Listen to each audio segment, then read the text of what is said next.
Corporación Buscando Ánimo. Cazadores de gnomos, elfos y orcos. Las pruebas de toxicología. Buenos días, mi nombre es Leonardo Aja. Yo soy psicólogo forense y experto en drogodependencias. En esta ocasión vamos a hablar de cómo cazar elfos, gnomos y orcos. O dicho de otra manera, vamos a hablar de las pruebas de toxicología. En días recientes se ha generado mucho alboroto nuevamente en las instituciones educativas por las dificultades que hay asociadas al consumo de sustancias por parte de los estudiantes. Y nuevamente hay una oleada en donde los colegios le están exigiendo a los padres de familia la realización de pruebas de toxicología por parte de sus estudiantes. Y se están tomando unas decisiones francamente cuestionables.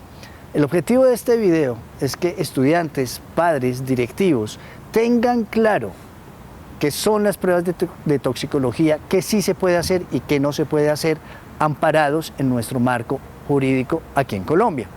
¿Cómo puede ser la situación en otros países? Eso es en otros países. Nos importa lo que ocurre aquí en Colombia. Entonces, comencemos. Primero, entendamos qué son las pruebas de toxicología. Las pruebas de toxicología son unos exámenes que se hacen sobre unos fluidos para poder detectar tóxicos. Estos fluidos pueden ser sangre, orina, saliva, el contenido estomacal o incluso el cabello. ¿Sí? Otra cosa es cuál es el tipo de técnica que se utilice para realizar dicha prueba. Si se hace cromatografía con capa fina u otras más, eso la verdad no nos debe interesar.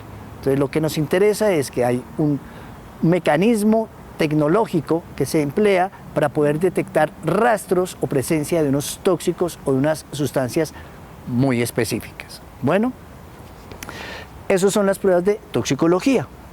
¿Cuáles son los tipos de resultados que pueden arrojar estas pruebas? Pueden arrojar resultados cualitativos, entiéndase, hay presencia o ausencia de la sustancia que estamos buscando, y también resultados cuantitativos, es decir, en qué grado está presente la sustancia que estamos buscando o el tóxico en cuestión.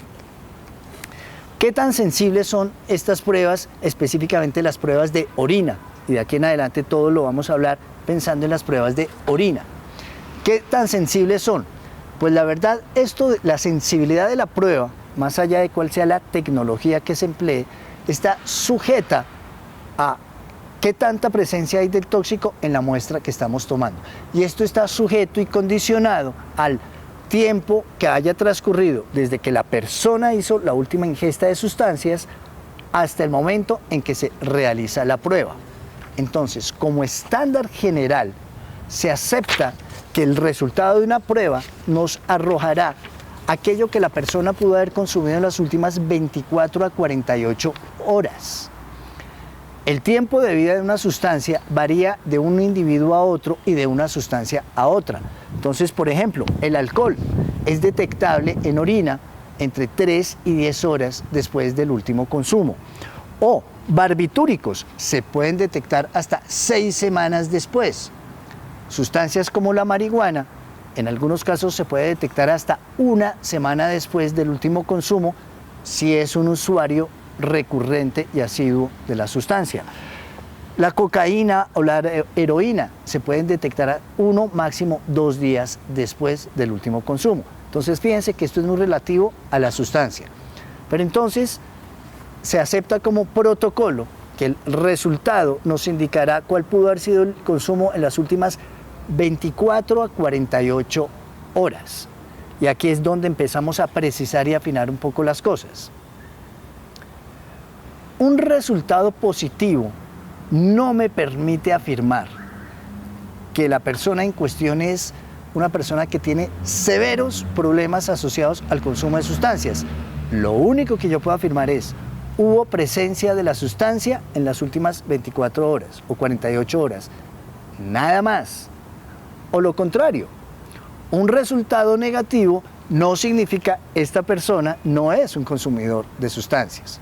Entonces, las pruebas de toxicología nunca serán una herramienta diagnóstica para determinar cuál es el nivel de complejidad de la situación de la persona asociada a un posible consumo.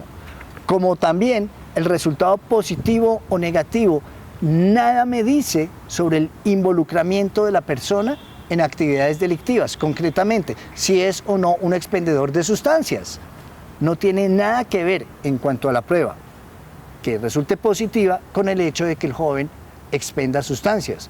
Puede darse también la situación de que sea negativa e igualmente sea un expendedor de drogas. Entonces, es un camino incorrecto determinar que porque el resultado salió positivo, ergo es un expendedor de drogas. Esa ruta es absolutamente inválida. ¿Qué más podemos decir acerca de los resultados de las pruebas? Puede haber situaciones de falsos positivos, como puede haber situaciones de falsos negativos. Y por lo tanto, las pruebas tienen un margen de fiabilidad. Normalmente, el margen de exactitud o precisión de las pruebas es alrededor del 99%. Nos queda ese 1% de margen de error que nos puede dar falsos positivos o falsos negativos. ¿Cómo salimos de la duda? Repitiendo el examen en un tiempo prudencial. Entonces, aquí venimos a ciertas cosas de un orden muy práctico. Si el consumo o el supuesto consumo se presentó el día lunes 8 de la mañana, por decir algo, máximo podremos practicar la prueba hasta el miércoles a las 8 de la mañana. Practicar la prueba jueves, viernes o sábado, es muy probable que la prueba resulte negativa. Pero es que hay sustancias que se pueden detectar hasta 6 semanas después. Pero si estamos buscando alcohol o marihuana, la posibilidad de encontrarlo una semana después es muy baja. Debemos sospechar si nos resultan pruebas positivas después de que ha pasado un tiempo muy largo, 1 o 2 semanas. Debemos sospechar de la idoneidad de esa prueba o de ese laboratorio. Estamos hablando de pruebas practicadas en orina.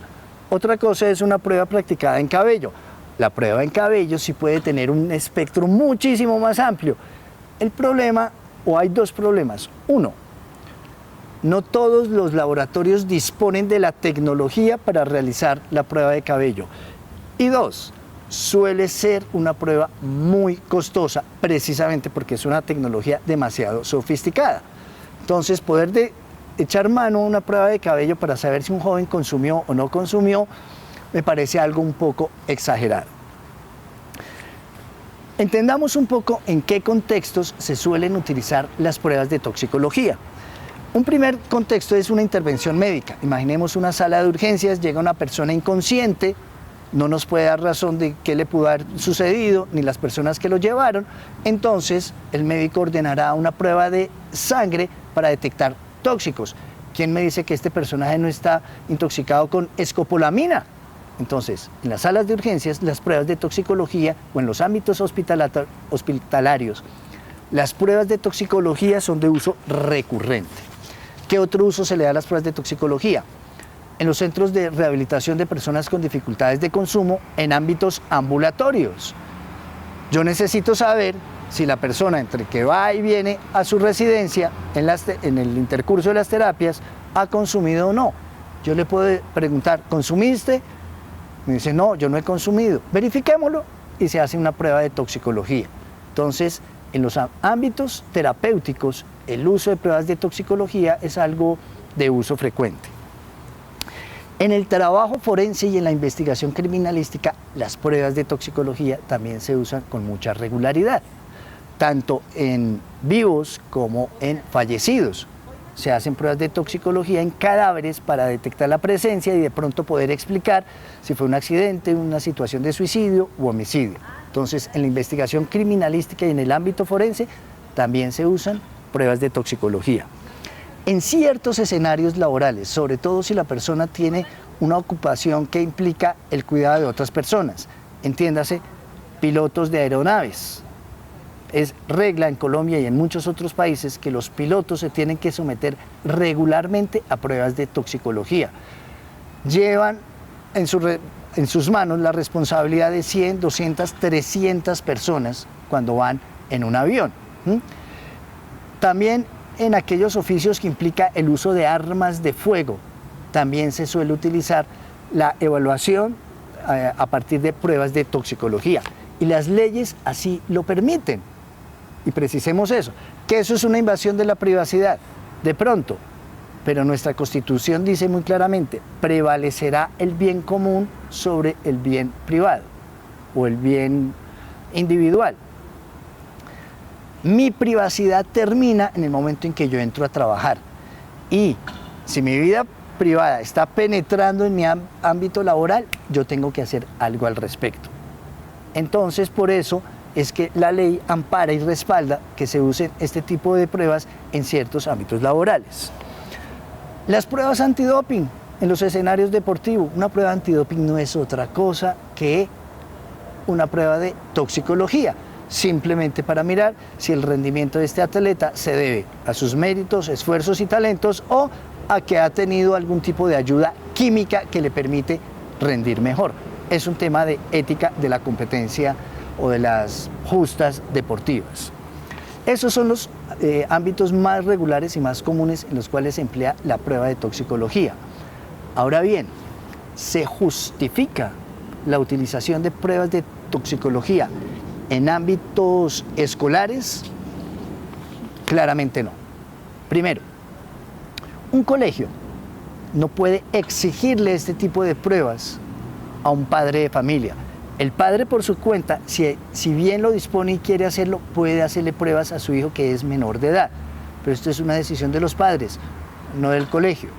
Si no, los invito a que revisen la sentencia T435 del año 2002, en donde la Corte Constitucional se expresa muy claramente, resultado de lo que sucedió en ese caso, en que los colegios no están autorizados a exigir pruebas de toxicología a los estudiantes, bajo ninguna circunstancia. Entonces, si el colegio las está haciendo, ya por definición estamos entrando en un terreno de una ilegalidad, una vulneración de derechos. ¿Listo? Es así que debemos repensar y debemos reflexionar qué es lo que están haciendo los colegios, qué hacen o qué no hacen para combatir esta situación del consumo de sustancias. Pero que el joven estaba en presencia o estaba bajo efectos de sustancias. Claro, un examen visual que no es invasivo es algo que se le puede realizar al estudiante y ahí no se está vulnerando ningún derecho, ¿sí? Inclusive pedir que sople, que eso es su privacidad. Uno simplemente se espera y en algún momento va a tener que respirar y ahí podremos sentir de pronto un hálito alcohólico o alguna otra cosa. Pero esto simplemente nos ayuda a determinar una presunción, no es algo fidedigno. Ya si tenemos a un estudiante inconsciente, pues ahí el tema es desplazarlo urgentemente a un servicio de atención médica y no llamar al papá a que le haga una prueba de toxicología. Es decir, es una cuestión de sentido común. He conocido casos en donde algunos colegios coaccionan a la familia de o se hace la prueba de toxicología o no puede regresar el lunes al colegio. Padres, de una vez les digo, eso es ilegal. Eso es ilegal. Un colegio no puede hacer este tipo de procedimientos. Entonces, eso es cierto no porque lo dice Leonardo Aja, eso es cierto porque lo dice la ley.